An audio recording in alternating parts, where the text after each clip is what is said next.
귀한 찬양 녹화 영상이지만 교회와 우리 대한민국을 통한 하나님의 구속 역사를 향한 그런 사명을 생각하게 하는 귀한 찬양입니다. 하나님께 영광이 되고 또 예배드리시는 우리 모든 성도님께 큰 은혜가 된 줄로 믿습니다. 사회하신 목사님께서 읽어주신 에스겔 1장 4절에서 14절 말씀을 통해서 내 생물과 마지막 성도의 사명, 내 생물과 마지막 성도의 사명이라는 제목으로 잠시 말씀의 은혜를 나누고자 합니다. 잘 아시겠지만 내 생물은 구속사 시리즈 11권 서론 부분에 나와 있는 내용이 되겠습니다. 그러나 구속사적으로 볼 때 이 부분은 결론, 구속사적인 면에서 결론과도 같이 대단히 중요한 주제다라고 말씀을 드릴 수 있겠습니다. 엄밀하게는 에스겔 선지자에게는 네 가지 환상을 보여주신 그 첫 번째 환상이지만 가장 중심적인 환상이고, 이 네 생물의 정체에 대해서 우리가 잘 알 때 에스겔 성전의 구속 경륜, 더 나아가 종말에 나타날 하나님의 구원 역사를 밝히 알 수 있습니다. 오늘 본문을 볼 때 왜 이 환상이 나타났는가, 네 생물이 등장했는가, 그것은 바로 에스겔을 선지자로 부르시기 위한 하나님의 목적이 있어요. 에스겔을 선지자로 부르시기 위해서 네 생물의 환상을 보여주셨다. 그렇다면 도대체 이 어렵게 보이는 이 네 생물은 어떤 존재이고, 더 나아가 오늘 제목처럼 마지막 성도와는 어떤 관계가 있는가 하는 그런 내용이 되겠습니다. 첫 번째 대지로 네 생물은 어떠한 존재일까요? 네 생물은 어떤 존재인가? 작은 첫 번째로 네 생물은 각각 내 얼굴의 형상을 가지고 있는 하나님의 수종자이다. 그러니까 수종, 하나님께 수종을 두는 그러한 그 역할을 한다는 것이에요. 각각 내 얼굴의 형상을 가지고 있는 하나님의 수종자이다. 오늘 보면 에스겔 1장 5절 말씀을 읽어보면 그 속에서 네 생물의 형상이 나타나는데 그 모양이 이러하니 하면서 설명을 하고 있죠. 근데 1장 6절을 보게 되면은 각각 내 얼굴이 있다. 네 생물인데 각각 내 얼굴이니까 총 얼굴이 16개가 되는 것이죠. 10절을 보게 되면 이 얼굴에 대해서 자세하게 말씀하고 있는데, 앞부분은 사람의 얼굴이고, 우편은 사자의 얼굴이고, 좌편은 소의 얼굴이고, 그리고 뒤편은 독수리의 얼굴이다라고 자세하게 기록을 하고 있습니다. 우리가 이것을 그림으로 보게 되면은 참 상상하기 어려울 정도의 참 경이롭지만은 또 두려울 수 있는 모습이에요.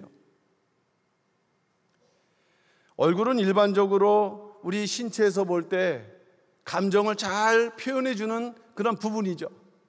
몸의 지체 중에서 감정이 나타나는 그런 부분인데, 창세기 4장 14절이나 4장 15절 말씀 보게 되면 이 얼굴을 낫 혹은 안색으로 번역하고 있는데, 이 얼굴의 의미는 인격을 상징하고 그 존재 자체를 상징한다는 것입니다. 성경은 얼굴을 통해서 그 사람의 인격, 또 그 사람의 존재를 표현하고 있다.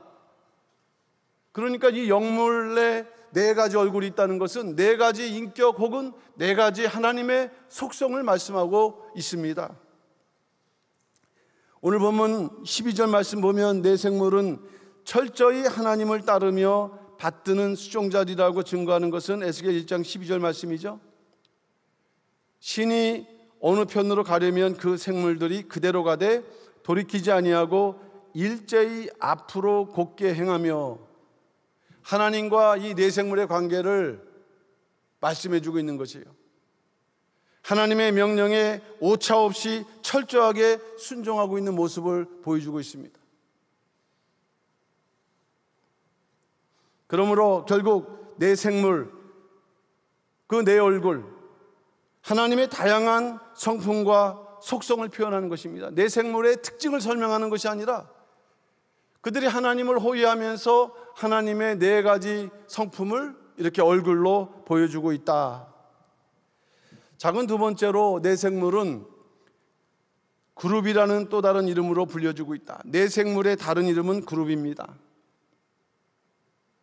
에스겔 10장 15절이 증거랍니다. 그룹들이 올라가니 그들은 내가 그발 강가에서 보던 생물이라.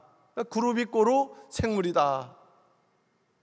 그럼 왜 어떤 때는 그룹으로 어떤 때는 생물로 이렇게 표현하고 있을까? 우리가 그 심오한 뜻은 정확하게 알 수 없어요. 그렇지만은 그룹을 생물로 부르고 있으면서 때때로는 이 그룹을 통해서는 다양한 역할이 등장하니까 이 생물의 그 존재의 의미를 그룹이라는 명칭을 통해서 좀 더 더욱 다양하고 선명하게 계시하고 있구나, 우리는 알 수 있습니다. 그렇다면 그룹은 성경에서 어떠한 역할로 등장하고 있습니까? 그룹은 에덴 동산에서 생명나무를 수호하는 역할을 했다.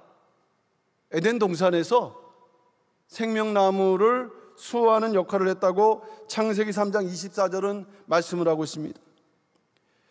이같이 하나님이 그 사람을 쫓아내시고 에덴 동산 동편에 그룹들과 두루도는 화영금을 두어 생명나무의 길을 지키게 하시니라. 아담이 범죄하기 전에는 생명나무 앞으로 나갈 수 있었지만 범죄한 이후에는 쫓겨나서 마음대로 나갈 수가 없는 것이에요. 그룹은 생명나무를 지키는 수호자라고 했는데 반대로 보게 되면은 앞으로 우리가 생명나무의 길로 나가기 위해서는 누구의 허락을 받아야 되느냐? 그룹의 허락을 받아야 하는 대단히 막강한 권한을 갖고 있는 소유자이다. 또한 그룹은 언약궤를 지키는 역할을 한다고 광야 시대에 등장하고 있습니다. 출애굽기 25장 20절 말씀이죠.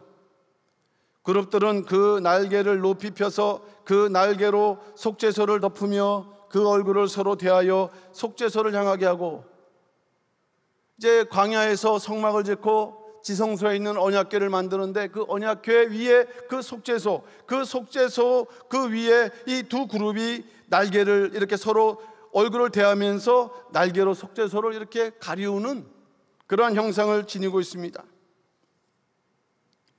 속죄소, 언약궤의 속죄소의 모양을 증거하지만 이것은 그룹이 하나님의 언약궤를 지킨다는 상징적 의미이고, 더 나아가서 그룹은 하나님의 보좌를 지키는 존재라는 그런 의미를 내포하고 있습니다. 하나님의 보좌를 수호하고 지키는 존재들이다. 일반 천사들이 아닌 것이죠, 이 그룹은. 또한 그룹은 하나님을 모시고 다니는 역할을 한다. 사무엘하 22장 11절 말씀입니다. 사무엘하 22장 11절, 그룹을 타고 나르시며 바람 날개 위에 나타나셨도다. 멀리 계신 분들은 우리가 교회 올 때 승용차를 타고 오시지 않습니까? 마치 하나님께서 그룹을 타고 다니신다는 거예요. 서부시대 같은 말을 타고 다녔는데 개척자들이 하나님께서 다니실 때 그룹을 타고 나르신다. 하나님의 움직임은 곧 구속 역사입니다. 구원 역사예요. 이처럼 그룹은 하나님의 보호자를 비롯해서 하나님의 영광과 존귀와 거룩을 파수하고, 또한 이 땅에서 구속사의 성취를 위한 하나님의 역사의 장소에 동행하거나 아니면은 그 역사를 대행하는 하나님의 피조물이다. 피조물이죠. 작은 세 번째는 그룹은, 즉 내 생물인데, 이러한 모든 내용을 종합해 볼 때 그룹은 구속사를 관통하는 중요한 존재이다. 여기서 중요한 것은 구속사를 관통한다는 거예요. 창조부터 종말까지 이 구속사를 관통하고 있다. 그러니까 구속사를, 내용을 훤히 알고 있는 존재가 된다는 것이죠. 천지 창조시에 등장했죠. 아담이 범죄했을 때 생명나무로 나가지 못하도록 지키는 사명을 했다고 아까 읽어드렸던 창세기 3장 24절에 기록을 하고 있습니다. 또한 에스겔 성전의 환상을 앞두고 에스겔이 이제 선지자 사명을 통해서 마지막 때 에스겔 성전의 환상을 보게 되는데 그 이전에 에스겔을 선지자로 부르실 때 나타났다. 이게 오늘 본문의 말씀입니다. 에스겔 1장 4절에서 14절 말씀. 그러니까 중요할 때 나타난다는 말씀이에요.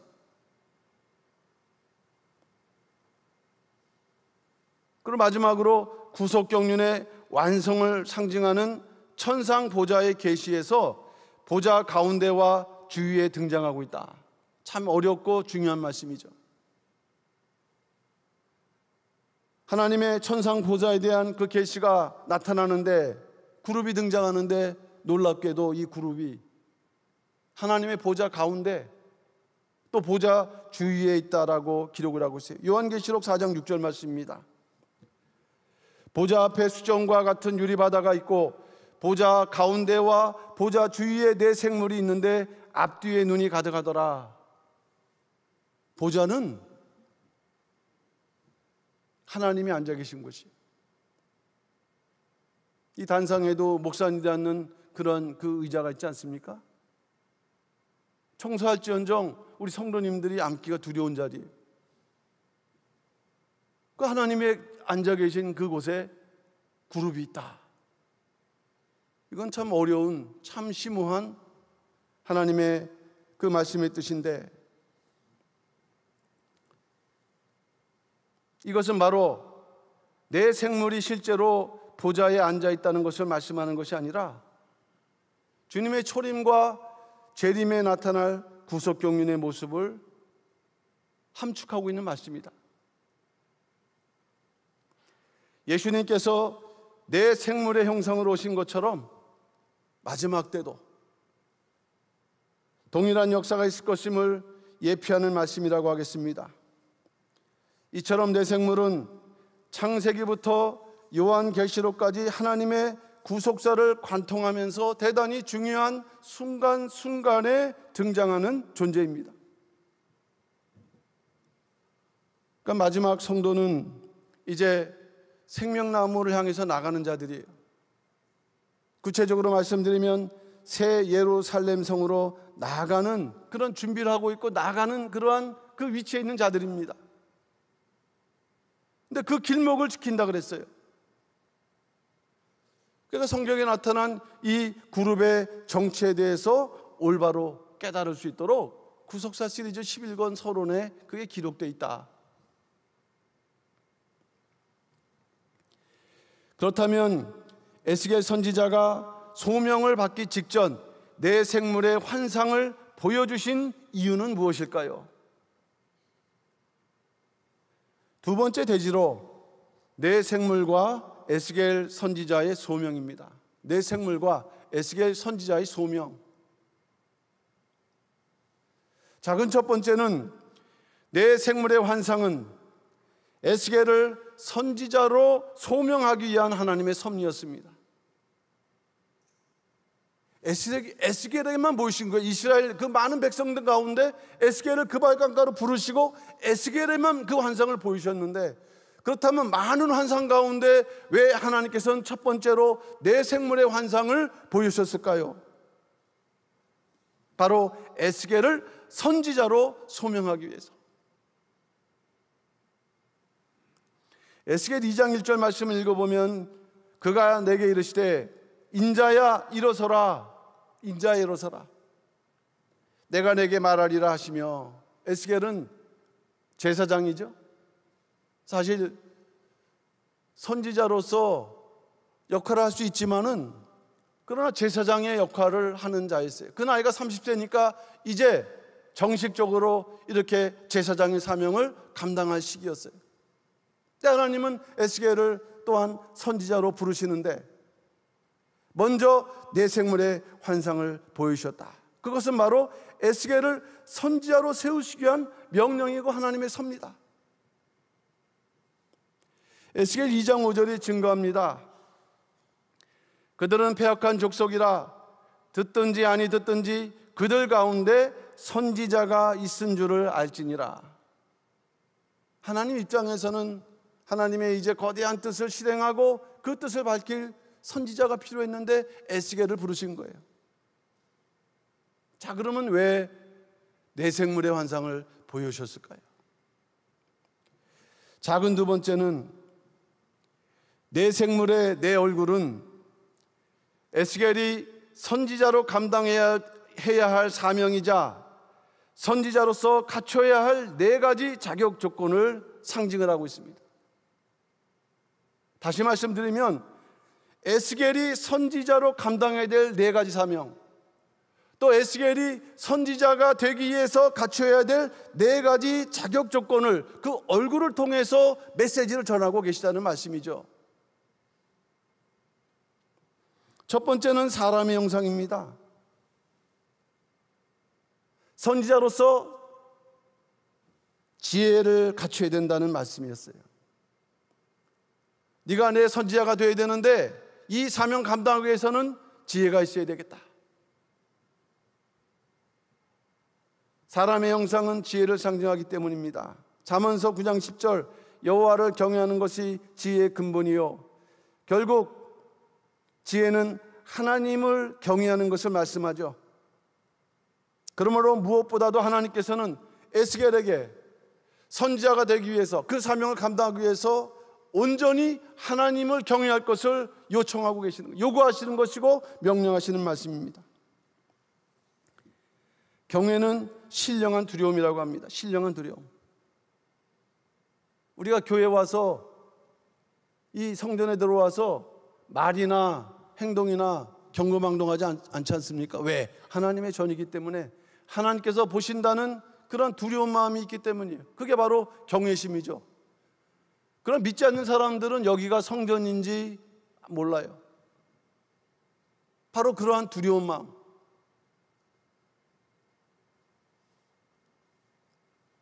선지자의 사명을 감당하기 위해서 무엇보다도 하나님의 명령과 말씀을 두려워하는 그 마음을 요청하고 계시다. 사람의 형상을 통해서.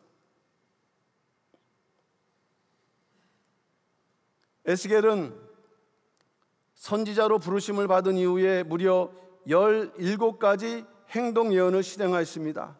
근데 모두 실행을 했어요. 이것의 근원은 바로 에스겔이 하나님의 말씀을 두렵게 생각하고 하나님을 경외함의 증거라고 할 수가 있습니다. 두 번째는 사자의 형상처럼 용기를 갖춰야 된다. 선지자는 용기를 갖춰야 된다. 신적 용기, 영적인 용기, 신앙적인 용기를 말씀하고 있습니다. 잠언서 28장 1절 말씀 볼 때 악인은 쫓아오는 자가 없어도 도망하나 의인은 사자같이 담대하니라. 결국 성경적인 용기는 담대함이에요. 신앙적인 담대함. 두려움을 갖지 않고 올바른 일이라고 할 때는 말하고 행동할 수 있는 신앙적인 담대함. 왜 사자일까요? 사자는 성경에서 용기를 상징합니다. 용기를 상징하는 동물이에요. 이것을 확인할 수 있는 것은 어렵지 않습니다. 에스겔을 선지자로 이렇게 세우시면서 무엇보다도 하나님께서 에스겔에게 뭐를 말씀하셨을까요? 야, 두려워하지 말라. 에스겔 2장 6절 말씀이죠. 에스겔 2장 6절 말씀. 인자야, 너는 비록 가시와 찔레와 함께 거하며 정갈 가운데 거할지라도 그들을 두려워 말고 그 말을 두려워 말지어다. 그들은 패역한 족속이라도 그 말을 두려워 말며 그 얼굴을 무서워 말지니라. 무려 두려워 말라가 3번, 무서워 말지라가 이렇게 1번. 하나님께서 말씀하셨던 이스라엘 백성들은 가시이고 찔레이고 정갈이라 그랬어요. 가시, 찔레는 그냥 식물이니까 자리에 있는데 정갈은 어디 그렇습니까? 다니면서 물고 그 독 때문에 죽을 수도 있는데 누가? 포로 생활하는 이스라엘 백성들. 그러한 고통 가운데 더욱 마음이 악하고 악한 가운데 악질 중에 악질 같은 존재들로 변하고 있는 거예요.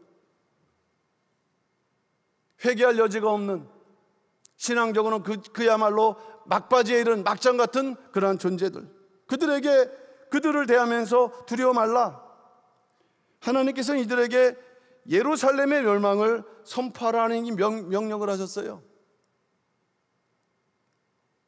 불신이 가득한데 에스겔을 선지자로 세우신 것조차도 믿을 수 없는데 이런 말씀을 할 때 한번 생각해 보세요. 아는 것은 하나님과 자기 자신뿐인데 어느덧 나가서 그 말씀을 증거한다 한다면 맞아 죽지 않는 게 이게 다행일 수도 있는 상황인 거죠. 너무 두려운 거예요. 무섭고.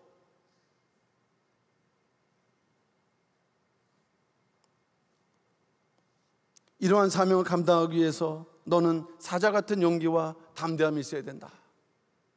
세 번째는 소의 형상처럼 선지자는 충성과 헌신을 갖춰야 된다고 말씀하고 있습니다. 충성과 헌신. 소는 충성과 헌신을 예표하는 동물이죠. 대표적인 동물입니다.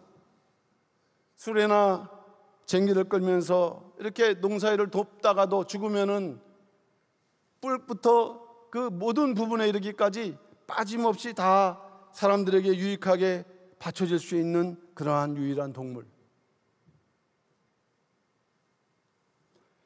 레위기서 3장 1절 이러한 소를 화목제 희생이라고 명령하셨습니다. 사람이 만일 화목제 희생을 예물로 드리되 소로 드리려거든 수컷이나 암컷이나 흠없는 것으로 여호와 앞에 드릴지니 화목제 희생제물로 소를 드리라. 화목에는 소와 같은 희생과 헌신이 필요하다는 것을 말씀하는 내용입니다. 근데 에스겔 선지자의 그 활동을 보게 되면은요, 에스겔 선지자는 다른 선지자와 비교할 만큼 엄청난 희생과 헌신을 했던 선지자예요. 그 가장 절정은 무엇일까요? 가장 사랑하는 것까지도 희생했는데 16번째 행동요원을 보게 되면 하나님께서 슬퍼하지 말라. 슬퍼하지 말라. 그 뭐를 슬퍼하지 말라 했을까요? 그것은 사랑하는 아내가 갑작스럽게 죽었어요.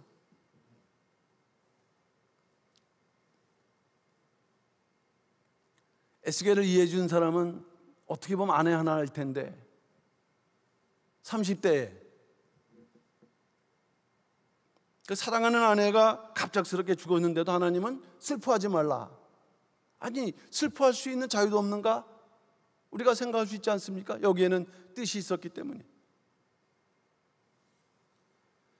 이 아내의 죽음은 예루살렘 성전이 이처럼 멸망할 것이다라는 예표였어요. 그러니까 그것을 보고 슬퍼하지 말라. 너희들의 죄악으로 당연히 멸망할 것이다라는 그 메시지를 전달하기 위해서 이 아내가 죽는 것을 이 마음속에 담고 그는 슬퍼하지 않는 가운데 하나님의 그 사명을 감당했다.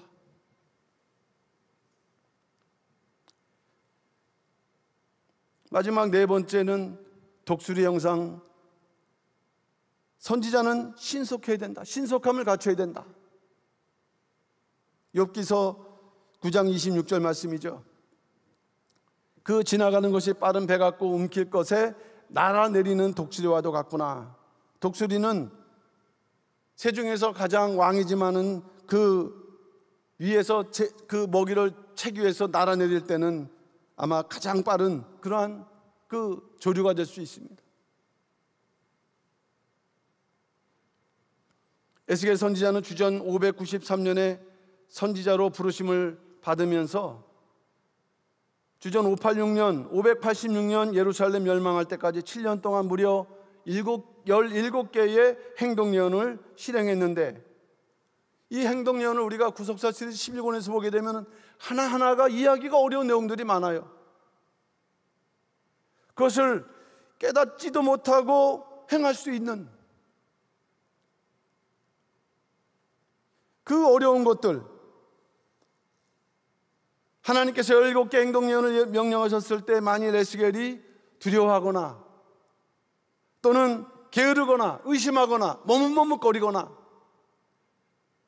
그래서 그 중에서 하나라도 감당할 수 없다고 한다면 에스겔은 선지자로서 하나님께서 명령하신 온전한 사명을 감당할 수가 없었던 것입니다. 하나님께서는 내 생물 중 독수리 형상을 통해서 신속하고 주저하지 말고 부지런하게 사명을 감당할 것을 명령을 하고 있습니다. 이러한 무장을 해야 네 가지 하나님으로부터 온 속성의 이 네 가지 모습을 갖추어야 네가 선지자로 사명을 감당할 수 있다. 물론 하나님께서 또 힘을 주시지만은 또 에스겔이 이 사명을 인식하고 감당할 때 그는 17가지 행동 내용과 에스겔 성전의 환상이라는 위대한 그 계시를 받을 수가 있었습니다. 자, 그렇다면 마지막으로 내 생물과 마지막 성도의 사명은 어떤 관계가 있을까요? 세 번째 대지, 내 생물과 마지막 성도의 사명. 이게 오늘 설교의 제목입니다. 내 생물과 마지막 성도의 사명. 이것이 그저 에스겔에만 해당되는 문제가 아니라는 것이에요.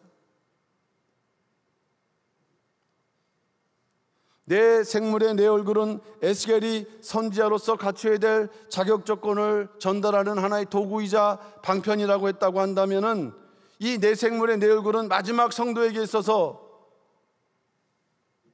최후 승리를 위해 갖춰야 될 영적 성품이자 또한 사명이 되는 것입니다.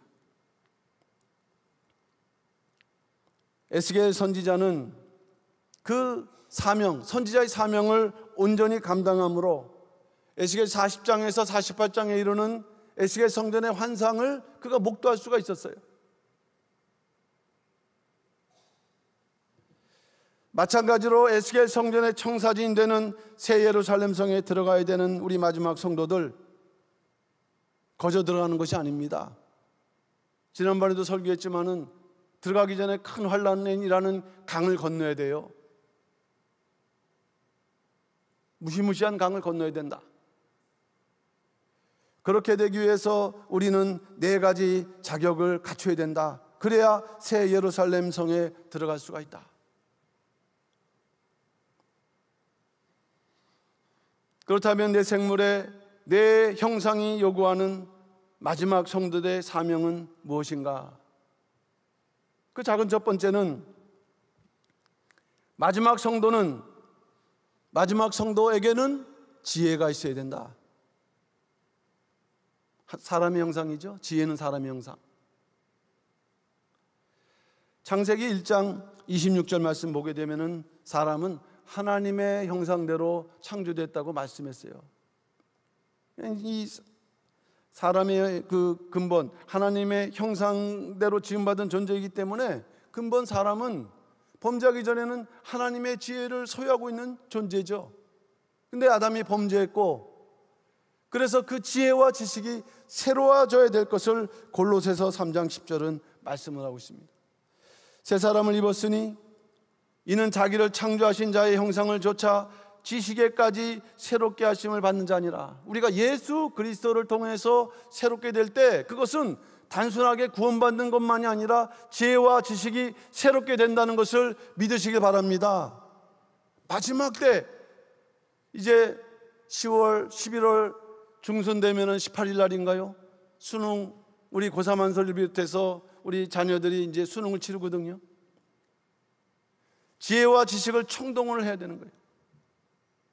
마찬가지로 새 예루살렘 성에 들어가기 위해서 이 마지막 성도들은 지혜와 지식이 하여튼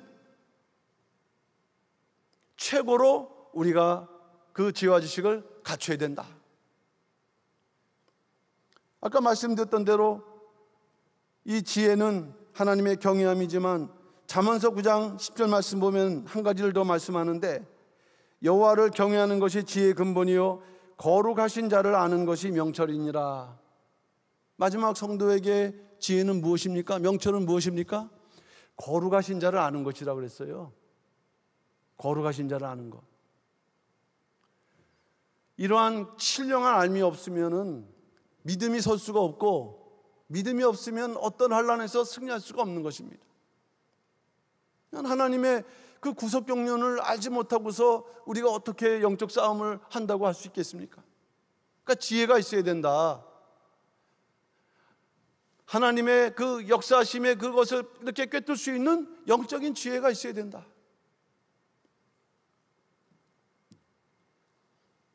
그렇기 위해서 여전히 우리는 하나님의 말씀을 듣고 따라가라라고 명령하고 있습니다. 잠언서 22장 17절 말씀이죠. 너는 귀를 기울여 지혜 있는 자의 말씀을 들으며 내 지식에 마음을 둘지어다. 귀를 기울여서 하나님 곧 지혜 있는 자의 말씀을 들으라. 이렇게 오늘 어렵게 이 자리에 나오셨어요. 또 많은 분들이 또 온라인으로 예배를 드리십니다. 우리 모리아 성전에 올라오지 못한 분들은 또 주변 성전에서 예배를 드리시죠. 왜 우리가 이 자리에 나와서 예배를 드립니까? 현장에서 직접적인 하나님의 말씀을 듣기 위해서. 말씀을 들을 때는 집중해야 되는 것이에요. 그 말씀의 뜻이 무엇인가? 사모하는 자에게 하나님께서 은혜를 주신다고 말씀했어요.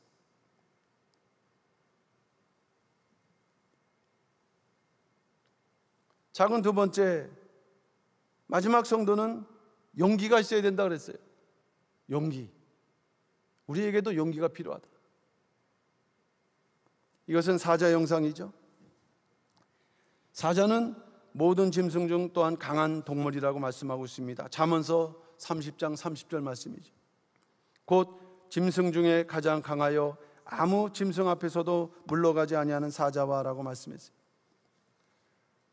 강하다는 건 담대함이지만 또한 다른 면에서는 용맹하다는 의미로 우리는 그 의미를 생각해 볼 수 있습니다. 용맹하다.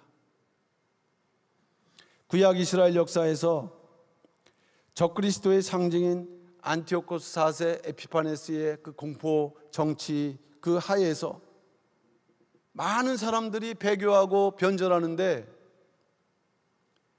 그 박해에도 굴하지 않고 용맹을 발한 자들이 있었다. 용맹을 발할 뿐만 아니라 결국 그 전쟁을 승리로 바꾼 사람들이 있었습니다.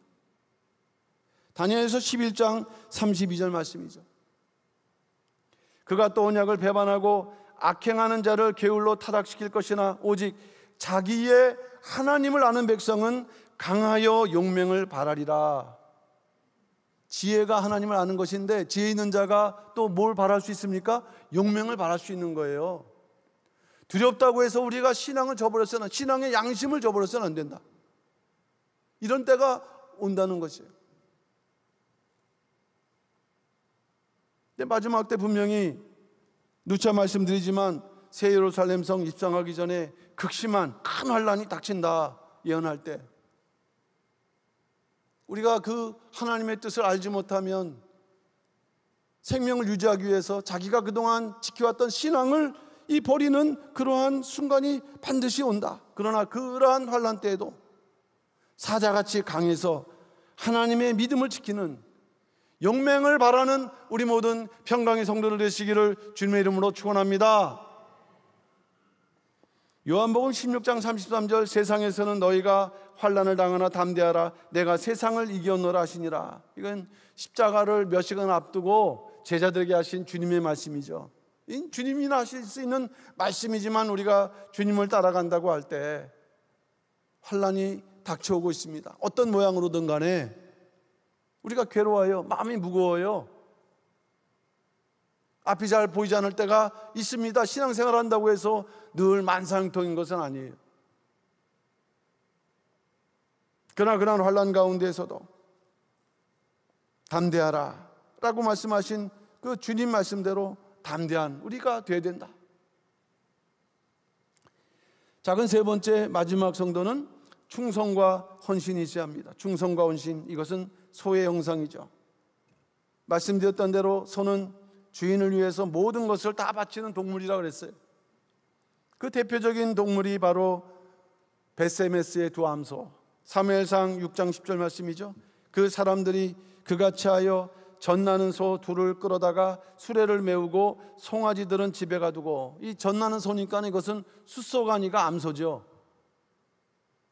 언약궤가 그 이스라엘 백성들의 불신 가운데에서 그 블레셋에 있다가 다시 이스라엘로 돌아올 때 수레를 끌어야 합니다. 근데 두암소가 필요했는데 그게 벳세메시 두암소예요.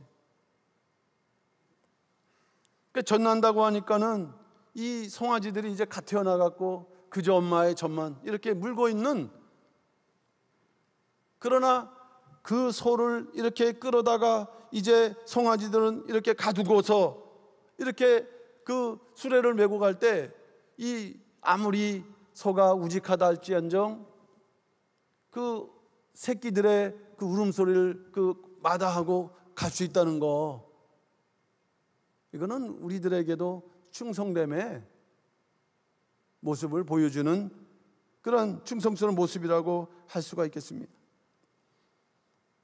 에스겔 선지자도 자기 아내가 죽는 상황에서 끝까지 인내했다고 했는데, 어쨌든 신앙은 끝까지 가야 되는 것이에요. 99까지 가도 그것은 하나님께서 인정하지 않으세요. 그렇기 때문에 우리가 인내하고 또 끝까지 헌신해야 된다. 마지막 성도도 하나님의 말씀과 교회에 대해서 생명 바쳐 충성하는 성도가 되어야 된다는 것을 요한계시록 2장 10절은 말씀을 하고 있습니다. 너희가 10일 동안 환난을 받으리라. 내가 죽도록 충성하라. 그리하면 내가 생명의 면류관을 내게 주리라. 10일, 10, 뭐가 만족이 돼야 되는 거예요. 하나님께서 환난을 막 쏟아내서 하나님의 그 분노가 이제 이렇게 만족되는 그런 정도의 그 환난을 겪어야 된다는 말씀.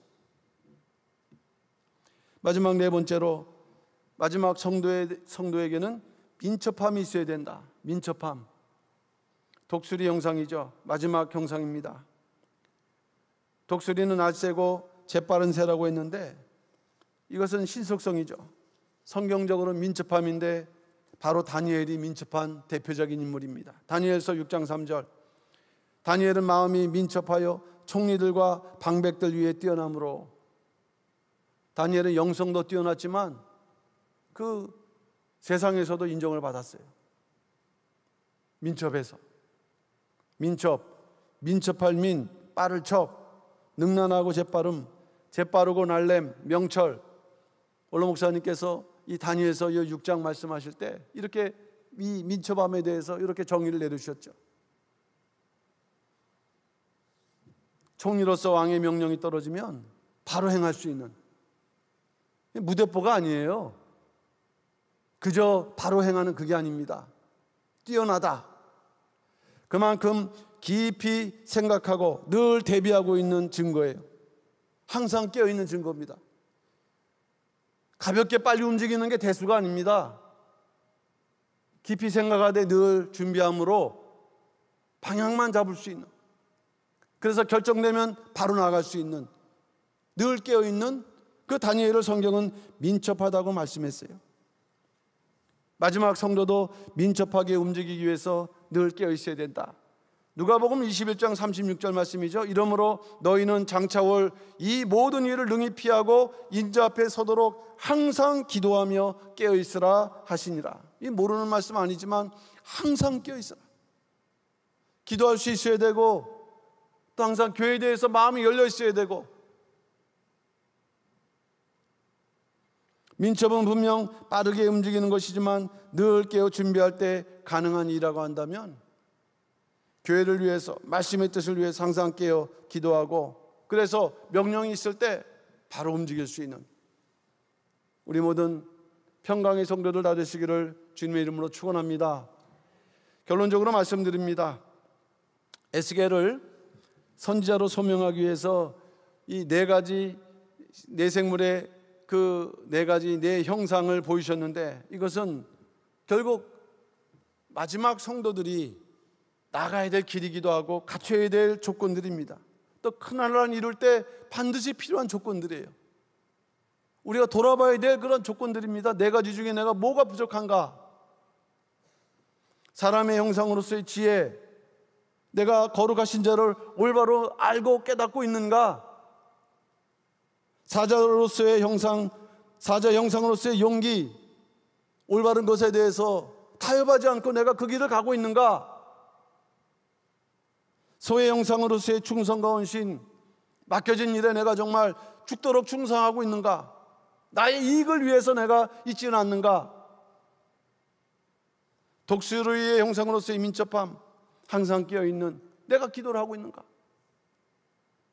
이 모든 성품을 우리가 갖추기에 노력함으로 인해서 우리 평강제일교회에 명령하신 열방이 춤추며 달려오는 그 구속경륜의 그 성취를 우리가 준비하는 신령한 에스겔 선지자와 같이 이러한 내 생물의 그 형상의 성품을 다 갖춰 나가시는 우리 모든 평강의 성도들, 또 온라인으로 예배드리시는 국내 모든 말씀의 교회 모든 성도들 위해 주님의 이름으로 축원함을 드립니다. 기도하겠습니다. 사랑의 아버지 하나님, 감사를 드립니다. 오늘도 복된 수요일 날을 이렇게 허락하시고 이제 저희들 발걸음을 성전으로 옮겨주셔서 이렇게 하나님의 그 성전에서 말씀을 듣고 또한 허락하신 이 복된 사명을 다시 한번 생각할 수 있는 은혜로 허락하심을 진심으로 감사함을 드립니다. 이 내생물, 이 그룹의 역사는 우리가 깨닫기 어려운 말씀이지만 구속사 시리즈 11권을 의지해서 우리가 밝히 깨닫는 가운데 마지막 때를 조망할 수 있는 신령한 지혜가 있게 허락하시되, 사람의 형상 같은 지혜가 있게 허락하시고, 사자와 같은 용기가 있게 허락하시고, 또한 소와 같이 충성과 헌신하며 특별히 독수리같이 민첩하여서 아버지 하나님 명령하신 것을 바로바로 실천하고 순종할 수 있는 우리 모든 평강의 성도가 될 수 있도록 역사하시고 인도하여 주시옵소서. 세상은 더욱 악해지고 그러나 우리가 감당해야 될 사명은 너무 크면서도 우리는 또한 이렇게 연약한 가운데 있지만, 그러나 분명히 믿음으로 승리한다는 것을 믿는 가운데서 우리 하나하나 다시 한번 자신을 돌아보는 가운데 끝까지 내 생물에 합당한 마지막 성도의 그러한 자격자로서 거듭나는 우리 모든 평강의 성도들 다 될 수 있도록 역사하시고 인도하여 주시옵소서. 모든 것을 맡기고 위탁드리면서 사랑 많으신 예수님 이름 받들어 감사 기도 올려옵나이다.